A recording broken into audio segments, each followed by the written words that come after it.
Bom, o Leandro acho que já está aqui entre a gente. Leandro, vou trazer você para a tela aqui. Boa. Leandro, seja bem-vindo aí ao Agile Path Oi, Pocket. Leandro. Boa noite, pessoal. Tudo bem? Tudo tranquilo? Obrigado Boa pelo noite. convite aí. Foi bem bacana receber esse convite. Que é A isso gente que para a gente, é uma agradece. honra receber aí. É uma honra, Leandro, uma pessoa global, né? Leandro, se você quiser compartilhar a tela, o conteúdo com a gente, você pode compartilhar aqui embaixo, pelo botão ali de compartilhamento que a gente já coloca aí no ar.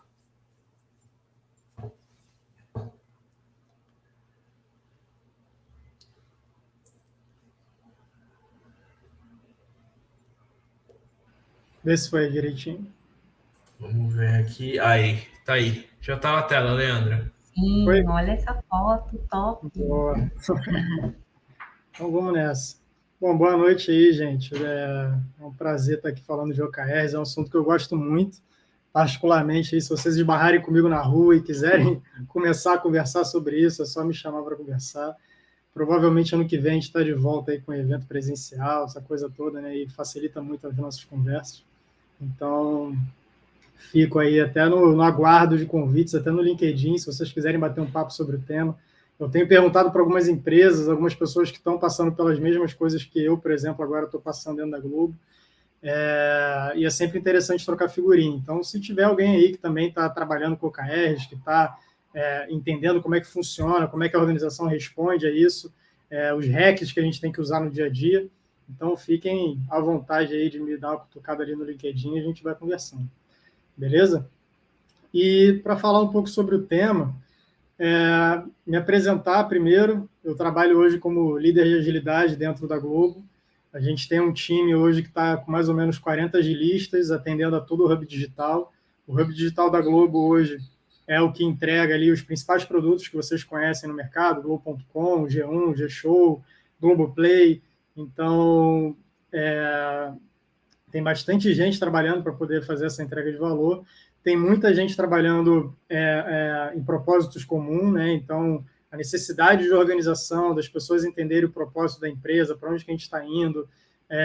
Os OKRs ali fazem muito sentido para a gente poder ter alinhamento, para que os times consigam saber exatamente para onde que a organização está se direcionando. A minha experiência com o OKR começou há mais ou menos uns 5 ou 6 anos atrás, na OLX, e aí de lá para cá eu passei pela Magazine, agora estou na Globo, e nessas 3 empresas eu fui entendendo algumas coisas em comum, assim, que nas 3 eu tive experiências talvez ali diferentes, né, no contexto geral, mas teve muita coisa parecida também.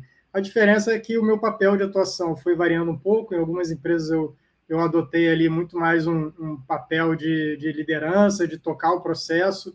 A minha primeira empresa, que foi a OLX, eu participei do processo, então aprendi junto, estava engateando aí, tentando entender o que era esse tal de OKR, como que isso pode me ajudar no dia a dia, por que a gente tem que ir por esse caminho. Então, passei por todo esse processo ali, foi bem interessante. E eu comecei a identificar alguns padrões, assim, nas 3 empresas, eu percebi que a gente foi passando por alguns padrões na evolução dos OKRs. E eu acho isso muito interessante, porque exatamente entendendo esses padrões, como é que a gente consegue executar esse processo de mudança, a gente consegue ter uma facilidade maior de conduzir o processo de mudança.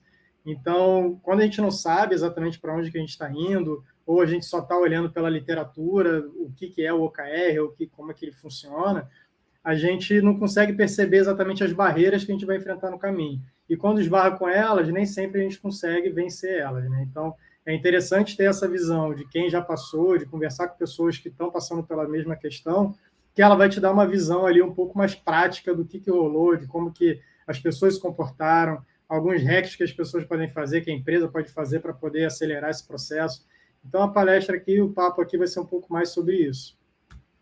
No básico, quando a gente olha e pergunta, né, por que a gente quer adotar o OKR, no geral, a gente, óbvio, quando a gente adota o OKR, normalmente a empresa está querendo potencializar sua entrega de valor, sua entrega de resultados ali. Então, esse eu diria que normalmente é o resultado principal que as empresas estão buscando com o OKR. Mas, se você pergunta um pouco mais, rapidamente vão surgir coisas ali mais mais óbvias, digamos assim, que é, eu quero ter elemento estratégico. O OKR, ele me ajuda a trazer visibilidade, a deixar tudo limpo, né, claro para as pessoas que estão participando da empresa. Eu quero que a minha empresa tenha um pouco mais de foco em resultados. Eu vi aqui que nas outras palestras o pessoal falou bastante sobre isso, sobre não só entregar, mas entregar resultado também. Então, é importante. Eu quero que as pessoas tenham maior autonomia, que elas se sintam mais conectadas ali com o que elas fazem, que elas possam tomar mais decisões. Eu quero que os times tenham mais engajamento, então que não fique só sendo mandado, né, que faça isso, faça aquilo, mas eu gostaria que os times tivessem o tal do ownership. Como é que a gente faz para que os times tenham ownership? Então, é uma palavra que por muito tempo aí tem sido usada, tem sido buscada para a gente conseguir ter o engajamento das pessoas que estão trabalhando, e o OKR normalmente ele traz um pouco disso.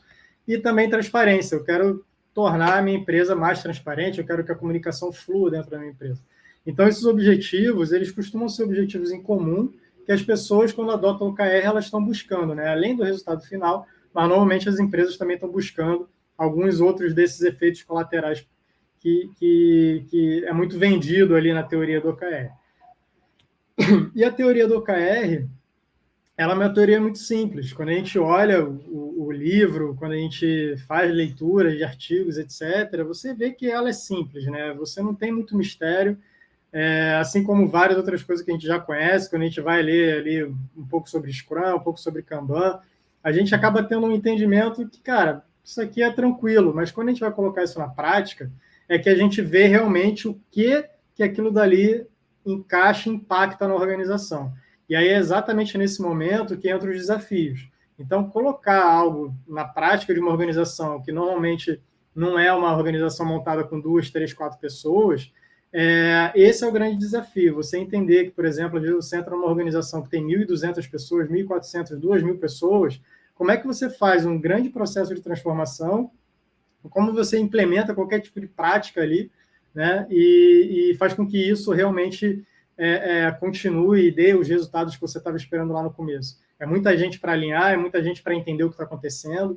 Então, tirar isso do papel ali, do plano, e colocar isso na prática, requer realmente aí diversas técnicas e as pessoas acabam passando por vários desafios.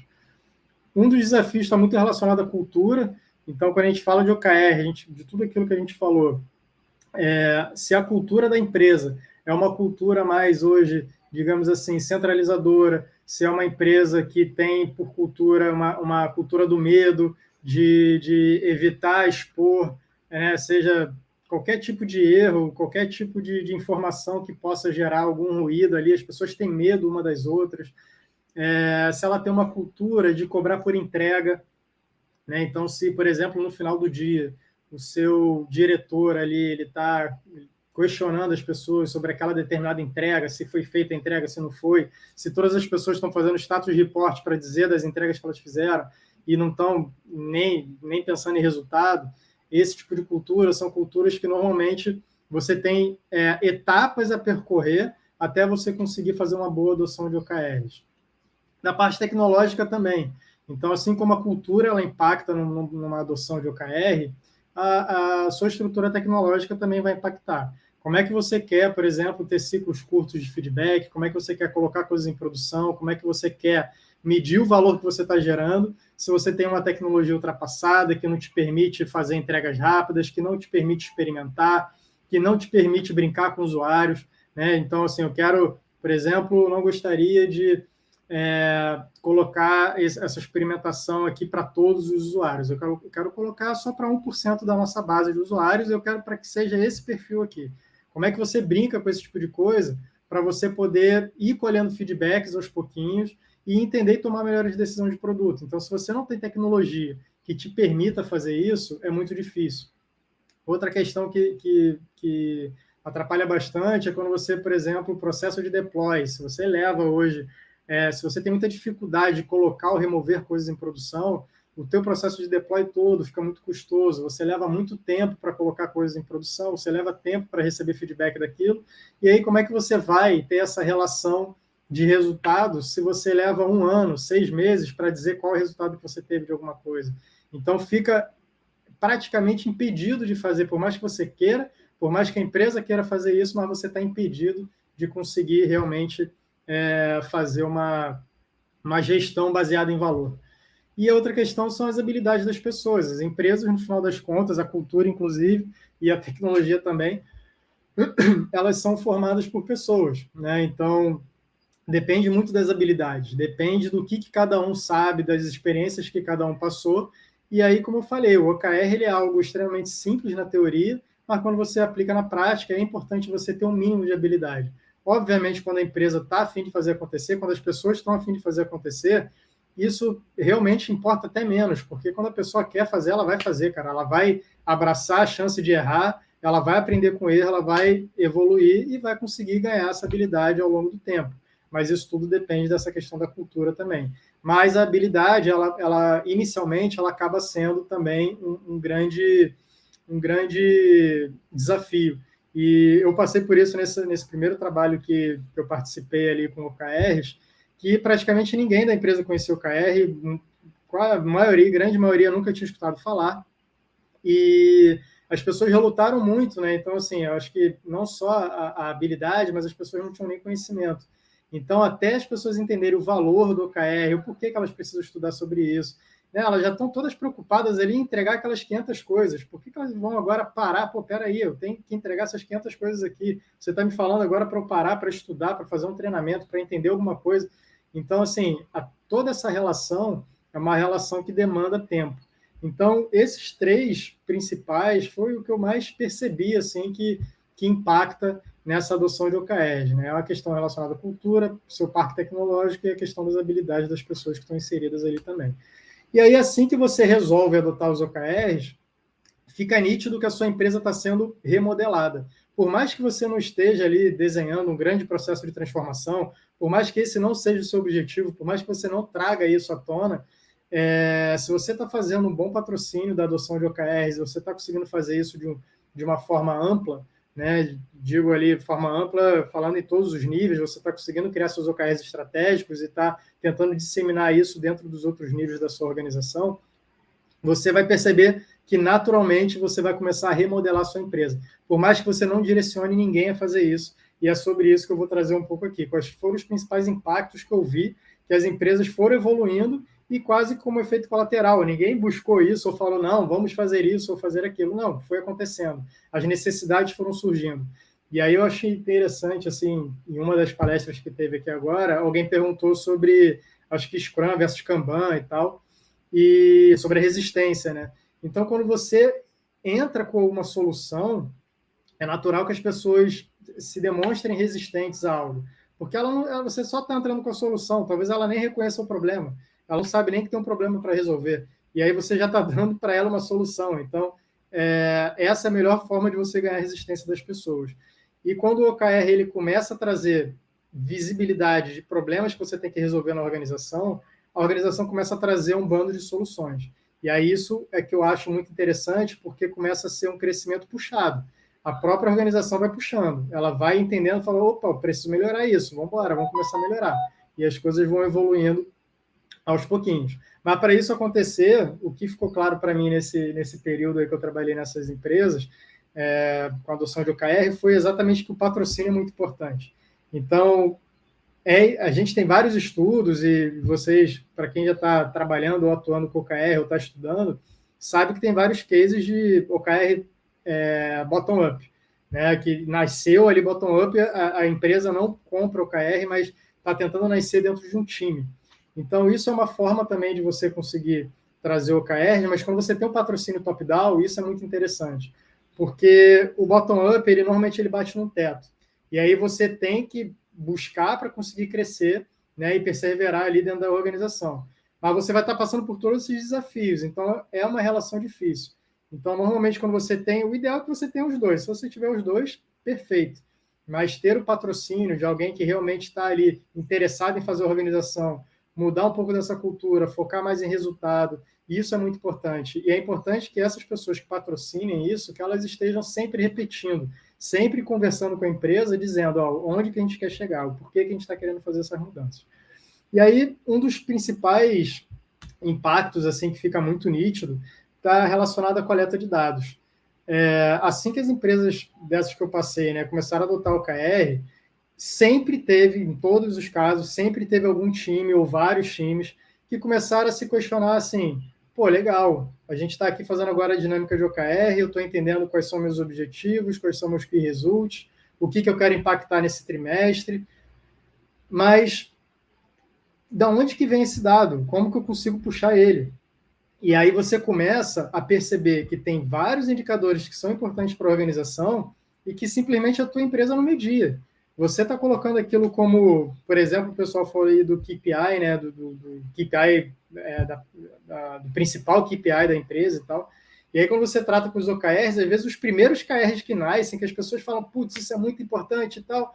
Pô, legal. E aí, onde é que a gente busca essa informação? Putz, eu acho que não tem, eu falo com o Júnior, mas o Júnior está de férias, e aí o fulano, putz, tem que ver com o Beltrano, e aí você começa a perceber o quão distante que a sua empresa está de ser uma empresa drivada por dados, por resultado. E aí, de novo, né, um pouco da cultura que você já tinha antes, atuando aqui como um desafiador. E nessa questão da coleta de dados, você vai ampliando. Então, assim, uma coisa, primeiro é de onde vem esses dados. Depois, você começa a perceber, assim, tá caro pegar esse dado, né? Eu tenho que falar com o Júnior, eu tenho que falar com o fulano, com o Beltrano, com o ciclano. A gente tem que reunir isso tudo, tem que ver, tem que acompanhar, não sei o quê, tem que validar com o Beltrano. Aí você percebe que para você ter um indicador, você leva 3 semanas para ter um indicador, e aquilo se torna muito caro para a organização. E aí, como é que você vai adotar o OKR se só para você planejar o seu key result você leva 3, 4, 5 semanas? Isso começa a inviabilizar esse processo de adotar o OKR. E aí muitas empresas acabam desistindo. E aquela velha história triste, putz, aqui não funciona. Aqui esse negócio não dá certo, é muito legal naquelas empresinhas lá, nessas startupzinhas aí que já nascem ágil e tal, mas aqui não vai dar certo, não. Então, se você não tiver alguém que realmente, por isso que eu falo que o patrocínio é importante, alguém que está disposto a trazer isso à tona, de falar, não, vamos comemorar isso, vamos pegar essa informação de que, putz, olha, isso é caro hoje de trazer esses dados, e a gente percebeu agora, antes da empresa falir, porque, né, se uma empresa continua sem olhar para os resultados, os principais resultados, cara, essa empresa não vai levar muito tempo aí, vai chegar um concorrente, ainda mais nos meios que a gente está vivendo hoje em dia. Então, vamos comemorar isso, vamos começar a criar essa cultura de comemorar essas descobertas, esses aprendizados. Então, a coleta de dados que eu comecei falando, que é algo aparentemente simples, que você pega no livro, né, 3 frases ali sobre coleta de dados, você percebe que na prática você tem todo um desafio para percorrer dentro da tua organização para você ter uma coleta cada vez mais barata, cada vez mais rápida e cada vez mais confiável, que aí é outro dilema da coleta de dados. É muito comum também, quando você começa a coleta de dados, você descobrir que vamos supor que você criou um key result de reduzir o churn. E aí você está olhando lá o seu churn e está falando assim, pô, legal, tem um churn de 30%, eu quero reduzir ele e tal. E aí você olha um outro time que, porventura, tem ali alguma relação com churn, ele colocou esse key result para ele também, só que o dele, ao invés de ter o número que você está vendo, ele está com outro número, porque ele está coletando isso de outra fonte e com outra forma de coletar. E aí você vai começar a perceber que não só é difícil de tirar os dados, como também você tem várias fontes de dados dentro da sua organização e que elas não são iguais. E isso aí é muito desesperador. Assim, eu passei por isso em alguma dessas empresas que eu falei e a reação na hora do pessoal que está ali, cara, é, putz, primeiro a gente estava navegando às cegas, a primeira sensação, né? Cara, quem é que está errado aqui? Alguém está errado. E aí você começa nessa busca incessante ali, não, peraí, então, vamos rever os dados, vamos organizar nossos dados. Será que eu preciso de uma equipe de inteligência para organizar os dados da empresa? E aí você começa, cara, aí cada vez evoluindo mais, até chegar ao ponto de repente, contratar uma equipe, de mexer na tua estrutura, de dentro de cada time ter alguém de inteligência para ajudar o PO. Então você começa, o impacto é muito grande, e ele não vem com alguém te dizendo que você tem que fazer isso. Ele vem te dizendo aos poucos, desde que você esteja atento. Tem que estar atento para o aprendizado. Então, você tem que estar atento a perceber essas dificuldades e transformar elas em alguma coisa positiva. Putz, está muito caro coletar dados. O que eu posso fazer para transformar essa coleta de dados em algo mais barato? E essas perguntas é que elas vão fazendo você evoluir dentro da adoção dos OKRs. O outro é a intimidade com os indicadores. É comum para caramba também. Pô, legal, agora a gente conseguiu o dado, conseguiu a informação, a gente está com o nosso key result aqui, está bonito, eu sei que o meu churn é esse churn, mas e aí? O que eu faço para mexer nele? Cara, eu nunca olhei para ele, eu não sei o que eu posso fazer dentro do meu produto. Então, será que se eu criar uma funcionalidade aqui, XPTO, eu vou atrair alguém para esse indicador? Será que eu vou espantar? Será que fazendo isso daqui eu tenho algum efeito colateral? Então, uma métrica, por exemplo, que é muito comum nos produtos web, aí, por exemplo, viewability, que é a sua taxa de visualização de publicidade, né? Quando você vai vender publicidade dentro dos sites, as empresas querem saber qual é a sua taxa de viewability. E aí você pode, por exemplo, botar no que resulte lá que você quer aumentar o teu viewability, quero vender publicidade, então eu quero que todo mundo que entre no meu site veja o bannerzinho lá para poder contar como viewability e eu ficar como um vendedor interessante aí de publicidade. Aí você vai e decide colocar um banner na tela inteira, né? O cara, assim que ele entrar no site, ele só vai conseguir ver a propaganda, mais nada. Se você não tem muito essa relação com os indicadores, você pode acabar tomando decisões como essa que vão ter efeitos colaterais, né? Então, é legal, normalmente, quando você começa a trabalhar com os OKRs, de você criar os key results de balanceamento. Então, olha, eu quero aumentar o viewability, mas eu não quero piorar a nossa taxa de abandono. Eu não quero piorar o pessoal que está saindo do nosso site. Então, assim, o cara entrou, viu publicidade, não viu o conteúdo, ele sai do site, né? Então, assim, você acompanhar essas duas coisas é importante. E você entender o que pode impactar o quê. Conforme você vai evoluindo e ganhando maturidade, isso vai te trazendo muita intimidade. Você começa a pensar melhor, você começa a entender, putz, se eu fizesse tal funcionalidade, isso aconteceria. Você começa a ter toda uma forma de trabalhar que vai te ajudar muito a escolher os melhores indicadores e projetar eles melhor também, porque não adianta você escolher corretamente os indicadores, mas não saber qual é a projeção. O quanto que eu consigo aumentar nesse trimestre, como que ele se comporta, o que o mercado está dizendo, como que é meu concorrente. Então, você começa a ter uma gama de estudos sobre aqueles indicadores tão ampla que isso começa a te trazer uma visibilidade maior. E o efeito colateral disso é que você começa a empoderar cada vez mais as pontas. Imagina a quantidade de informação que tem, por exemplo, para você ter essa intimidade com seus indicadores.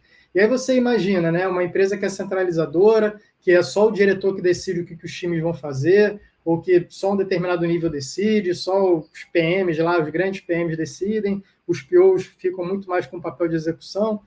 Mas aí, se você consegue ter, dentro do nível de produto dos teus times ali, do time, né, esse conhecimento, cara, sinceramente, como que você acha que uma pessoa vai conseguir absorver tudo isso de um produto grande? Não consegue.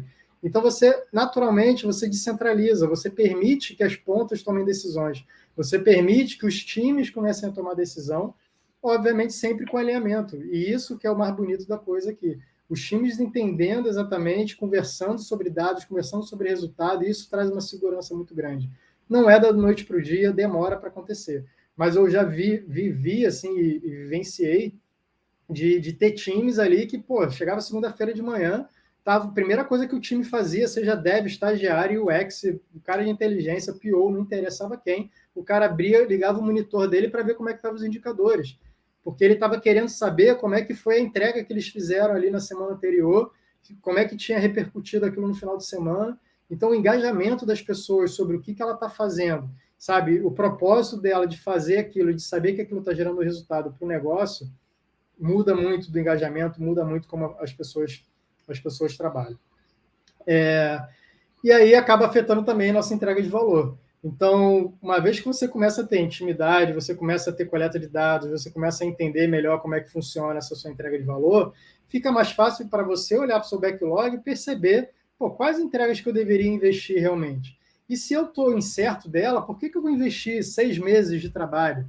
Né? Então, assim, ao invés de vender ali os ciclos curtos, né, do ágil ou trabalhar em sprints e tal, é simples, as coisas acontecem naturalmente, porque você não vai querer ficar esperando 6 meses para poder ver uma entrega de valor. Você começa a focar no agora. Eu quero saber como que eu consigo validar essa pequena entrega de valor para que eu desperdice o mínimo possível. Isso é uma coisa muito interessante. E a outra coisa interessante é perceber se aquilo que você desenhou, projetou, desenvolveu e colocou para o seu usuário, se ele está te trazendo aquele resultado. Isso aí é tão importante quanto a etapa anterior. Se a gente fala dos produtos, a gente sabe que software ele é perecível, né? Ele vai ficando cada vez mais complexo, vai virando um monstro, vai ficando cada vez mais difícil de você manter pessoas lá dentro. É comum você ter empresas aí que crescem, quando o produto chega numa certa maturidade, você passa a ter dificuldade de manter desenvolvedor, porque aquilo se tornou um emaranhado tão grande, é tão difícil de manter, de atualizar, de fazer alguma entrega, de testar, de ter segurança de colocar em produção, que isso estressa tanto o desenvolvedor que ele vai embora, ele não quer ficar nessa empresa. Então, se você compreende que você fez uma determinada hipótese, colocou aquilo em produção, aquilo não gerou valor para o seu usuário, por que você não retira aquilo? Por que você vai manter aquela complexidade que ninguém está usando? Então, assim, é mais valioso você gastar dinheiro, entregar algo e remover, do que você só por pirraça deixar, não, agora que a gente já gastou dinheiro para fazer, vamos deixar lá. Essa decisão normalmente vai fazer você perder mais dinheiro do que você já perdeu até o momento. Então, assim, de novo, a cultura de você comemorar. Se você entregou algo que não está gerando valor, cara, entenda que agora você tem que ventilar isso. Você tem que criar essa cultura de falar assim, pô, aprendemos mais uma coisa, aprendemos que tal coisa não gera valor para o nosso usuário. A gente achava que gerava valor para o nosso usuário e a gente não está gerando. E aí outra coisa que muda é a forma de você lidar com esse tipo de coisa. A forma de entender que você não tem mais... A sua opinião vale muito pouco, né? Por mais que você conheça de cabo a rabo o produto, por mais que você seja usuário do seu produto, por mais que você ame o seu produto, por mais que você sonhe com ele, não importa. Você não sabe o que o seu usuário quer, a não ser que você pergunte para ele, a não ser que você entenda ele. Né? Então, não é só perguntar, é entender as necessidades dele, entender o porquê que ele usa o seu produto, entender como que ele usa o seu produto. Então, tudo isso começa a movimentar. Porque se você não movimentar isso, o que vai acontecer? Você vai desenhar um que resulte, você vai colocar aquele que resulte, ele não vai mexer, não vai mudar nada, e você vai falar, cara, a gente não tem poder sobre isso, não. Nosso time entrega as coisas e tal, mas, na verdade, isso daí depende de marketing. Marketing é que tem que fazer campanha aí para trazer usuário, para trazer cliente para a gente, não é a gente aqui com software, não. Então, você começa naturalmente a usar mecanismos de defesa para dizer que aquela coisa não serve, que deixa para lá, e aí você vai abandonando a ideia de adotar OKRs até que ela morre. Então, de novo, sempre perceber esses impactos é importante para você continuar seguindo nesses avanços. Outra mudança muito impactante é a forma como os times passam a colaborar. É comum quando você tem uma empresa ali que você não tem muito alinhamento estratégico, que as pessoas estão trabalhando muito mais por entrega, é comum que elas acabem indo para direções contrárias. E aí, ou elas se afastam no resultado mesmo, de às vezes até uma... Eu já vi isso acontecendo na prática, né? Imagino que vocês também tenham visto em algum momento, mas de algum time entregar algo que ferrou o outro time, sabe? Só que eles não se conversaram, eles estavam lá simplesmente focados em fazer a sua missão, a missão do seu time, da sua área. E aí, quando você trabalha com OKRs no nível estratégico, que você consegue passar para onde que a organização está indo, e você passa a entender como que as áreas estão contribuindo para você atingir aquele resultado mais estratégico, você cria um alinhamento tão forte e uma transparência de informação tão forte que é natural que os times passem a entender que, em alguns momentos, é mais válido eles ajudarem alguém a entregar um valor do que eles continuarem fazendo ou ir para uma nova iniciativa que não tem nada a ver com aquele momento que a empresa está vivendo naquele momento. Sem contar o próprio desenho dos OKRs. Quando os times desenham os OKRs, uma das perguntas mais importantes ali é: eu preciso de alguém para gerar esse valor? E aí você alinha para a pessoa, você alinha com outro time, não é assim, fulano, preciso que você me entregue esses 4 pastéis aqui, tá, no final do mês. E aí, tranquilo? Acordo de sangue aqui, apertamos a mão, você vai me entregar 4 pastéis no final do mês. Isso é o que acontece naturalmente quando você não está focado em resultado e você precisa de alguém. Quando acontece esse alinhamento de OKRs, a empresa precisa chegar nesse resultado, eu consigo contribuir dessa maneira, mas para eu contribuir com esse que resulte, eu preciso de você. Topa entrar comigo nesse desafio de atingir esse resultado? Top. O que você acha que você consegue fazer para a gente entrar nesse resultado? Eu acho que isso. pô, legal, eu preciso de você porque eu estou pensando em fazer isso, isso, isso para chegar nesse resultado. Concorda que dá para a gente trabalhar junto nisso? Pô, dá. Então, vamos embora. E aí, esses alinhamentos, eles são mágicos, assim. Pô, teve uma dessas empresas que eu trabalhei ali adotando o OKR, cara, tinha um histórico de conflito muito forte ali entre os times, entre conflitos mesmo, de ter time brigando entre si, de ter estresse muito alto, e simplesmente isso morreu. Os times conseguiram se alinhar a partir daí, e aquele estresse todo que tinha antes acabou. Em outra empresa, a gente tinha uma reunião quinzenal, onde a gente olhava, era tudo na parede, era uma mega parede, assim, cheia dessas key results ali. A gente fazia meio que um combinado, não era 100% OKR, era meio que uma mistura ali das metas da empresa com alguns OKRs das áreas que a gente estava atuando, mas simplesmente de tornar visível aqueles OKRs, de um time saber o que o outro estava fazendo, cara, de 15 em 15 dias as conversas eram muito ricas, assim. Então, você via gente compartilhando aprendizado, você via PO pedindo ajuda e outras pessoas oferecendo e tomando decisões maduras. Não eram decisões simplesmente, eu vou te ajudar porque eu sou teu camarada. Eu vou te ajudar porque, cara, eu estou entendendo o quanto que você está participando desse resultado, que é mega importante, e eu posso te ajudar nesse resultado. Então, todo esse ecossistema, ele acaba sendo impactado também, você vai conseguindo, ao longo do tempo, mudar aquela cultura que estava lá no começo, que era de times apartados, times que estão competindo entre si. E também tem a questão dos ciclos curtos e mudança de direção. A gente falando toda essa evolução que vem acontecendo, né, com os impactos que vem acontecendo depois da adoção do OKR e como que a empresa vem aprendendo e evoluindo, você começa a conseguir ter ciclos mais curtos. Então, alguém falou assim, pô, a empresa está só entregando, né? Entrega rápido e tal, não adianta nada. Deram até alguns exemplos aí da empresa que entrega muito rápido, mas não necessariamente está entregando valor. E aí, nesse sentido, é que você começa a evoluir, porque você começa a entender o porquê que vale você ter ciclos curtos, mas você não está só fazendo ciclo curto para entregar rápido. Você está fazendo isso porque você quer ver o seu valor acontecendo de forma rápida. E aí você aprende com ele e você consegue mudar de direção. Então, colocar uma funcionalidade no ar, entender que aquele X% de usuários não se comportou como você queria, e que antes de lançar para 100% da sua base, você consegue fazer alguns ajustes e lançar aquilo muito mais assertivo e ter um resultado muito mais, ao invés de ter 2x, você vai ter 4, 8x, cara, isso é incrível, ter esse poder. Mas você só consegue fazer isso tendo ciclos curtos de feedback. Então, você começa a ter aprendizados. Se você tem ciclos longos, o seu OKR também vai ser difícil de vingar. Simplesmente porque você vai demorar muito para ter o retorno daquilo. E aí, como é que você trabalha com seus OKRs? É possível? É. Mas vai ser um tanto quanto menos dinâmico. Você vai ter todo aquele processo. Não, vou esperar aqui 6 meses para entregar alguma coisa, para ver o meu resultado, para aprender com ele, para interagir em cima disso. E aí, quando você vai ver, cara, já lançaram outras 3. Quem está no digital sabe que é assim, sabe a quantidade de concorrência que aparece o tempo inteiro. E elas vão testando, né? Então, assim, a concorrência do digital, ela não é uma concorrência única, né? É como se fosse um ataque múltiplo, porque são várias pequenas iniciativas testando o usuário e uma delas vinga, de investimentos diferentes, e elas vão lá e em algum momento uma vinga.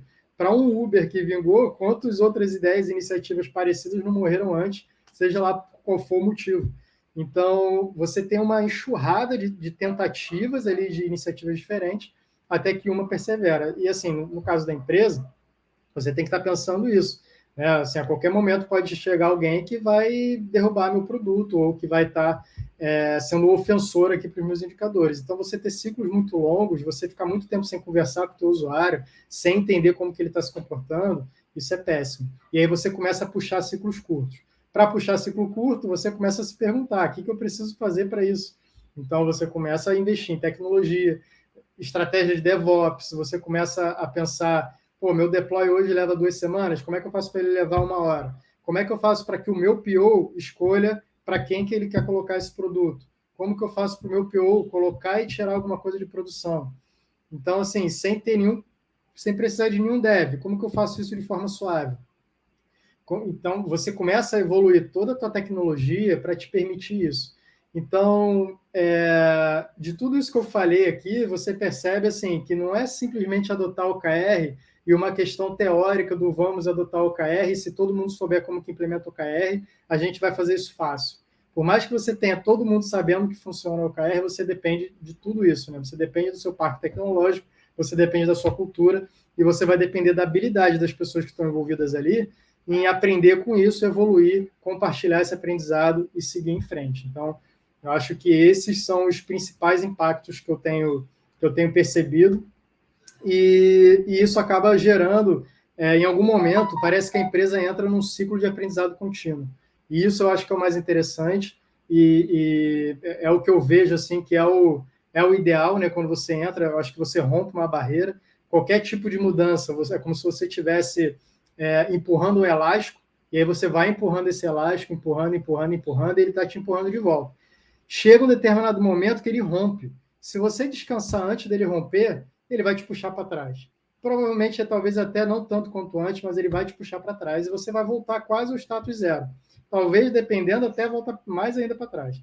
Então, saber ali perseverar, manter o fluxo, e por isso que eu falei que é muito importante patrocínio, para você, uma vez que você consegue romper essa barreira da mudança, que você consegue adotar, que as pessoas percebem que é uma questão de aprendizado contínuo, que é uma evolução contínua, que é simplesmente ficar atento às necessidades e ir puxando isso para evoluir um a um, e aí sim você não tem mais um objetivo ali de adotar o OKR, mas sim de continuar, né, de continuar esse aprendizado contínuo, essa evolução contínua, aí é onde eu acho que a empresa realmente sucedeu e teve muito sucesso adotando OKRs. Então, basicamente é isso. Assim, eu queria trazer um pouco de vocês dessa experiência na prática que eu vivi nessas empresas. Eu acredito que seja bastante comum. E aí, por isso que eu comecei falando, queria muito conversar com vocês. Se tiver pessoas aí que estão passando por isso, que estão adotando OKR nas empresas e estão sentindo algum tipo de dificuldade, se quiser trocar uma ideia, muito mais no sentido da gente aprender junto. Eu acho muito valioso ouvir muito case de outras empresas e sem romantizar, né? Porque às vezes a gente vê o case, a pessoa palestrando e tal, falando do case que fez isso, que aconteceu e tal, mas, cara, não é isso que eu gosto. Eu gosto muito de falar ali, transparente, da gente trocar ideia, conversando sobre as dificuldades reais, que na prática é isso que a gente sabe que acontece. Então, obrigado aí pela oportunidade de novo. O pessoal falou das vagas, com certeza, a Globo também é uma empresa que hoje está com bastante vaga.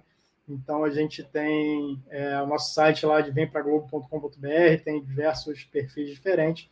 Se vocês quiserem me adicionar no LinkedIn também, está o LinkedIn aí na tela. E se tiver alguma pergunta, estou aí para responder.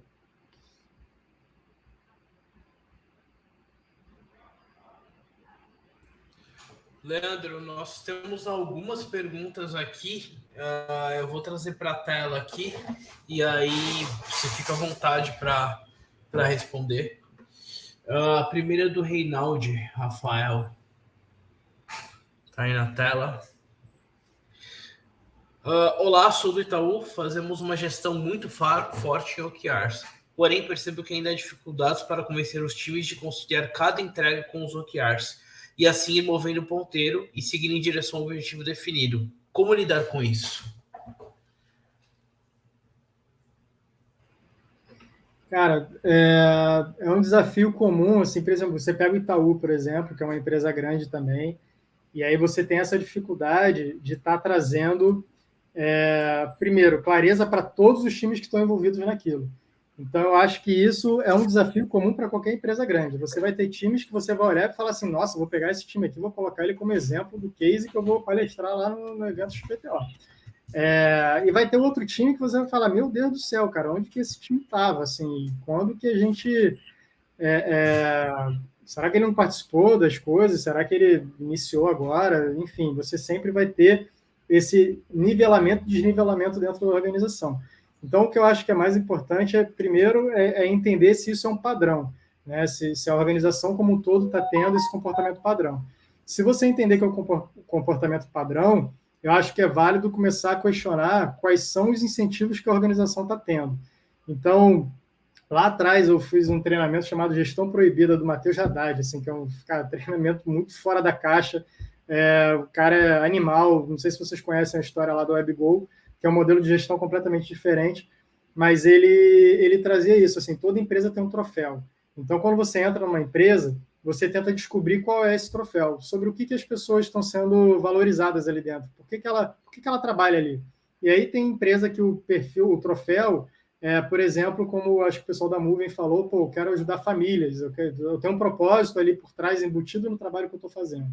Tem outras pessoas que estão dentro da empresa que ela está querendo agradar o diretor, porque ela está com medo de ser mandada embora, e o diretor cobra ela de entrega. E aí, quando você começa a ter essa relação e você começa a entender o seu ecossistema, eu acho que isso vai te trazer algumas respostas. Então, eu acho que para esse caso aí da pergunta, eu não sei exatamente como é que funciona o contexto ali, mas vale a pena entender quais são os incentivos que tem ao redor desse time. Quando você tem, por exemplo, conversas acontecendo através de resultado, esse time ele vai cada vez mais tentar atingir resultados. Né? Então, se as pessoas ao redor estão perguntando para ele, pô, e aí, como é que foi o que resulte, quanto que evoluiu, como que está o avanço desses que resultes, eu acho que isso é que vai fazer aquele time perceber que a empresa está valorizando o resultado. E aí ele vai começar a ter que entender aquilo também. Agora, eu diria que nem sempre as pessoas se adaptam também tem esse ponto. Desse exemplo que eu falei, do time que o dev chegava de manhã lá para ver os indicadores e conversar com o PO e tudo mais, esse era um exemplo. Mas eu também já ouvi de desenvolvedor, do cara chegar e falar assim, olha, eu sou pago para codar. Eu não quero saber de resultado de negócio, não. Isso aí é trabalho do PO. Meu trabalho aqui é colocar código em produção e acabou. E aí depende, cara, do que a tua empresa está procurando também. Às vezes tem isso do perfil do profissional. A gente sabe que tem benefícios de ter perfis diversos, né? Então, depende da característica do time. Às vezes, se é um time que está num produto muito na ponta com o usuário, você ter esse perfil não vai ser muito bom. Mas, às vezes, você tem um perfil ali que é mais escovador de bit mesmo, de, pô, é um time que ele tem que performar demais e tem que trazer, sei lá, bilhões de processamentos por segundo. Putz, cara, a missão desse cara é tão técnica que esse cara talvez funcione muito bem ali. Então, acho que entender os perfis das pessoas e colocá-las também no ambiente correto, permitir que elas entendam também o ambiente que elas estão inseridas e que elas também consigam enxergar onde que ela consegue se sentir mais motivada dentro da empresa e com as missões ali, eu acho que isso muda também. Então, para mim é isso, é entender o ambiente, entender profundamente essa pessoa e entender o contexto que o time está inserido, eu acho que pode ser uma chave aí para tentar avançar. Muito bom, Lê. O Thiago também fez uma pergunta aqui, em como trabalhar o mindset quando não estão alcançando os OKRs. Cara, isso aí já surgiu muito, assim, isso nas 3 empresas também que eu passei nessa experiência de OKR, que é de alguém relatar assim, pô, o time está desmotivado.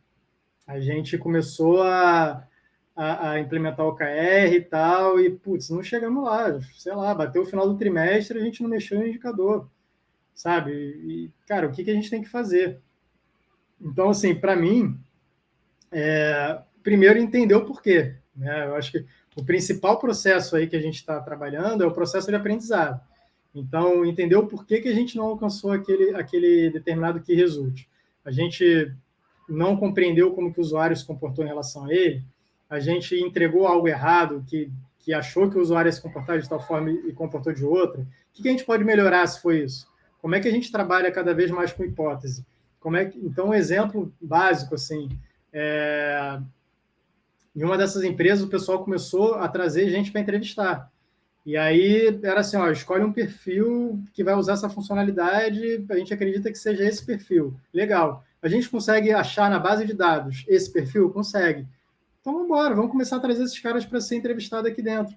E aí eles criaram as personas ali, identificaram as personas reais dentro do banco de dados e trouxe essa galera para conversar. E aí você começa a realmente entender. E, cara, tinham coisas assim que ninguém nunca ia pensar na vida, sabe? Da forma... Eu não gosto muito de trazer exemplos, porque são muito particulares, mas, assim, exemplo específico que aconteceu do cara interpretar o texto de uma maneira diferente do que o PO interpretou. E a mensagem estava muito clara, mas os usuários que estavam entrando ali estavam interpretando um texto completamente diferente. E aí o cara interagia com aquilo diferente. E ele não convertia porque ele não entendia o porquê que aquilo estava sendo proposto para ele. Então, entender profundamente o usuário, eu acho que é um caminho. Mas eu vejo essa questão do mindset é muito mais de entender isso, entender a oportunidade como aprendizado. E aí depende um pouco da cultura da tua organização também. Porque não basta o time pensar isso. Se o time pensa assim, mas logo depois você tem 2 pessoas demitidas porque não alcançou o OKR, cara, acabou o OKR na tua organização. Você vai ter um time ali super conservador que vai escolher o OKR óbvio e que vai concluir um OKR óbvio. Então, eu acho que, por isso que eu, de novo, né, voltando ao que eu falei lá no começo, o patrocínio é muito importante. Quem está patrocinando isso tem que ser um incentivador. Tem que ser o cara que pesca essas coisas e bota o holofote em cima e compartilha e aprende junto, abraça e fala, pô, vamos embora, vamos junto. Então, acho que esse conforto, nesse momento inicial, dependendo da cultura que a empresa estava inserida, é, assim, essencial. Não teria nem como, eu acho, fazer diferente. Ai, maravilha. É a pergunta polêmica que eu queria aí. O André perguntou para você, Lê, a pergunta provocativa. Quais os problemas que o OKR não resolve?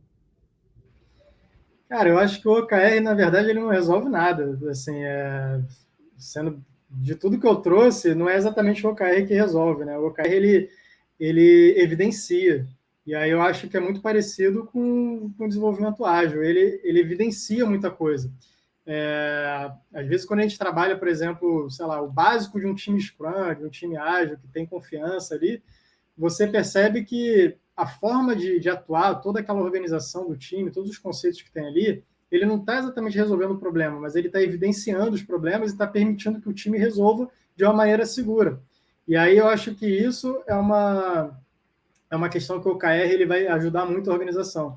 Por isso que de tudo isso que eu falei de impacto, eu vejo que para mim se você não tiver um time atento a isso, se a empresa estiver adotando o OKR sem intenção de aprender, evoluir, crescer, por conta própria, buscando isso, ela vai só ter uma prática ali, ela vai ter só um processo. E aí isso vai ser horrível, porque você vai, sei lá, você não vai ter, de fato, os benefícios todos que a gente acabou falando aqui, você vai ter um processo que acontece, um cadenciamento de planejamento, você vai ter transparência de informação, mas você realmente não vai resolver nada do que a tua empresa precisa resolver. Então, eu acho que o OKR ele não resolve, mas ele é uma boa ferramenta para que as pessoas que estão atuando ali consigam resolver os problemas e consigam evoluir a organização.